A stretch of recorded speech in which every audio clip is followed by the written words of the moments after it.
Bom dia, alunos, tudo bom? Mais uma aula de filosofia, aqui é o professor Mariano, né? A segunda aula, a segunda parte, sobre a memória na filosofia. É um tema muitas vezes pouco discutido. Se eu não me engano, a aula passada nós falamos de Aristóteles e falamos de Bergson, né? Hoje nós vamos ver alguns outros autores e também eles, né?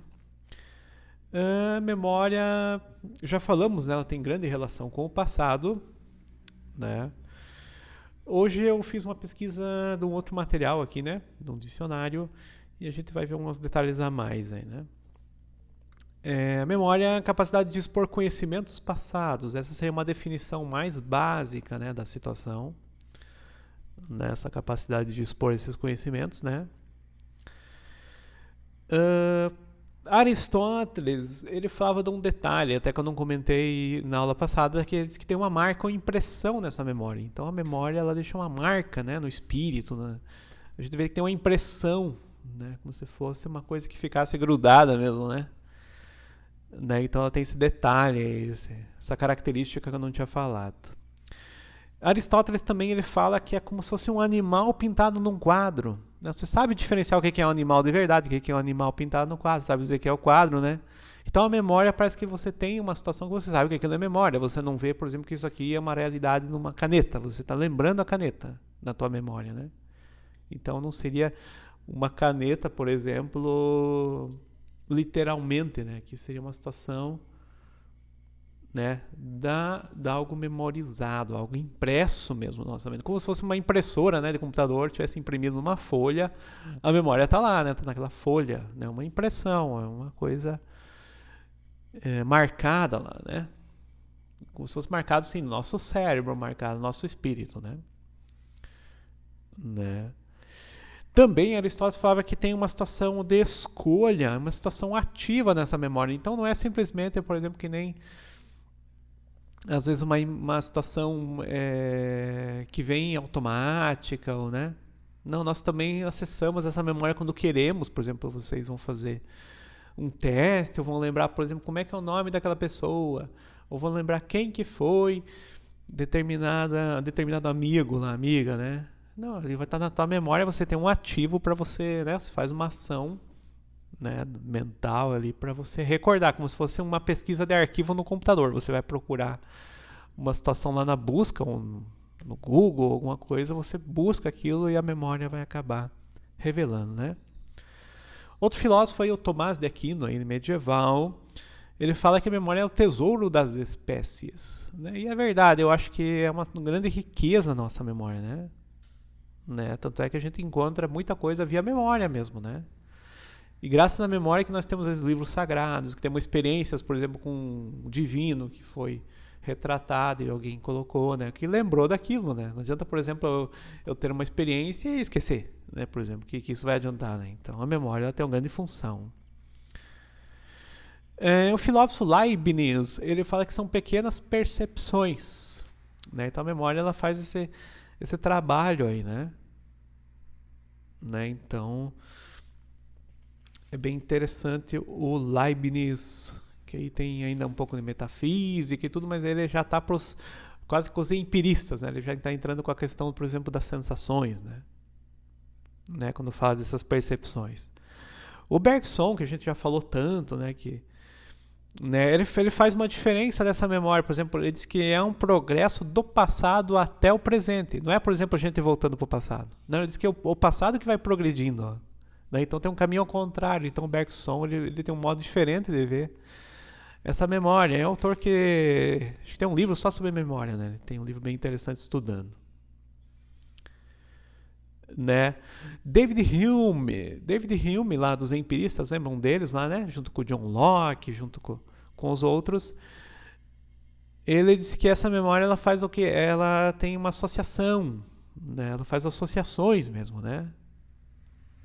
Tem um mecanismo associativo de coisas. Associar é você pegar duas coisas e você relacionar, por exemplo, uma caneta com outra, né? Então é uma associação, né?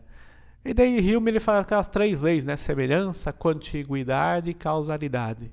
Pela psicologia diz que as duas primeiras leis, né? A semelhança e a contiguidade são utilizadas, né? Causalidade já não. Causalidade seria outra história. Outro que fala que a memória associa coisas é o Spinoza, né? O outro filósofo lá que nós vimos aquele filme, né? O Apóstolo da Razão. Até eu vou essa semana colocar mais um filme para vocês verem aqui, vai ser o encontro sobre esses temas aí, ou sobre alguma coisa relacionada à memória, né? A partir do filósofo moderno, lembra do Descartes, o Descartes, né? A memória foi vista também como um processo físico, é fisiológico, né? Tanto é que Descartes tem um livro dele sobre a alma, ele fala, por exemplo, sobre circulação do sangue, sobre questões, por exemplo, de mecanismo da visão, né, relacionado à alma. E para a memória também, então ele começa a colocar, por exemplo, a relação do corpo com a alma também, né, não só a alma, né? Então muda um pouco daquela filosofia antiga, por isso que a filosofia moderna ela tem um outro foco, depois nós vemos modernamente, contemporaneamente, né? Neurociências, neurologia, então estudam o cérebro já, né? Estudam com aquelas coisas na cabeça e fazem aquelas exames, por exemplo, que nem uma tomografia, né? E assim vai para ver, por exemplo, num computador como o nosso cérebro funciona, como essas conexões entre os neurônios, entre as sinapses, né? Então a memória ela vai ser depois estudada a nível físico mesmo, né? Mas aqui com a filosofia ainda a gente está no nível teórico, nível do que a nossa consciência, do que o nosso pensamento lida com a memória, como ele lida, né? Outro filósofo é o Husserl, né? O Husserl lá da fenomenologia, que tem dois, né? Esse aqui é da fenomenologia, não é o outro lá.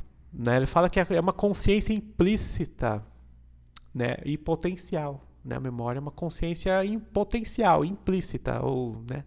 Ela não está explícita, não está externa, né? Na verdade, a memória é uma coisa mental mesmo, né? Mas é necessária também e muito útil. Thomas Hobbes, aí um filósofo já iluminista, né? Diz que é uma sensação de já ter sentido, né? O que já se percebeu outra vez, o Thomas Hobbes fala. Então aí esse já volta para o passado. Então tem filósofos que dizem que é o passado indo até nós, e outros filósofos falam que a gente que volta para o passado nessa memória, né? Ou uma coisa que se percebeu anteriormente, né? Outro filósofo aí é o Wolff, né? Um que influenciou tanto Kant, né? Esse Wolff fala que é uma faculdade de reconhecer ideias reproduzidas, né? Então, uma faculdade, uma potencialidade nossa mental, aí, né? O Wolff ainda está na metafísica. Kant já diferencia, por exemplo, uma coisa importante, ele faz uma diferença entre memória e imaginação, né? Para ele, memória seria ativa, né? Imaginação já não. Ou uma ativa e outra passiva, né? Então, é uma diferença que tem entre memória e imaginação, olha que interessante. Então, apesar de estarem relacionadas, né? Uma acaba tendo um trabalho mais ativo ou da vontade, né? Outro filósofo aí, mais ainda moderno, né, é o Hegel, né?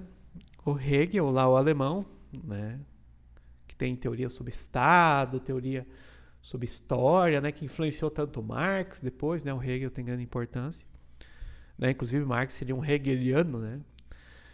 Ele fala que é algo que a memória é relacionada à inteligência e é algo extrínseco, né? Algo fora mesmo, né? Então, que é um pensamento exteriorizado.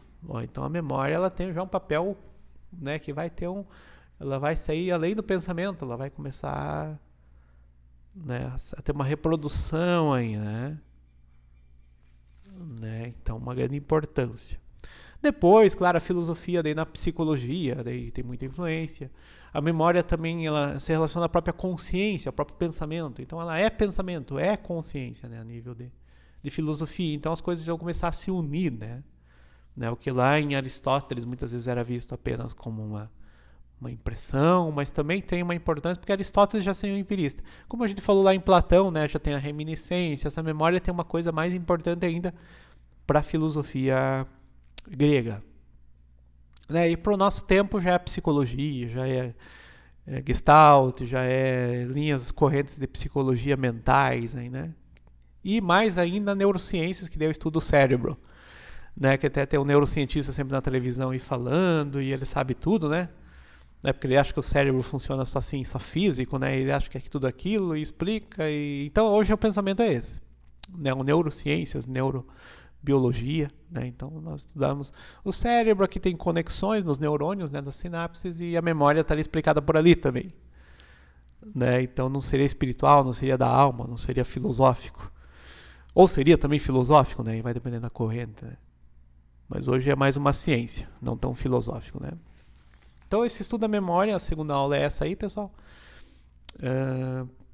Nessa semana que vem, não esqueça uma atividade aí sobre as duas aulas, ou sobre o que vocês pesquisarem, se acharem uma coisa até de psicologia, ou se acharem uma coisa da internet, beleza, né? O que importa é esse trabalho em cima da aula, em cima do nosso aprendizado, em cima do nosso tema aí da grade aí, da filosofia, né? Se quiserem, por exemplo, ver o que o Bergson falava no livro dele, quiser alguém ler o livro sobre a memória, né? Seria muito interessante, eu preciso até ver se eu acho esse livro aí, até para dar uma pesquisada maior. Mas é interessante. Né? Aristóteles também, que seria o primeiro ali que mais trata da coisa, né? E Tomás de Aquino, que seria um aristotélico, né? Porque o tomismo, a escolástica aristotélica também fala bastante sobre o tema, né? Então tudo isso é importante para a gente estudar. Tá bom, pessoal? Até a próxima aula. Bons estudos. Até mais.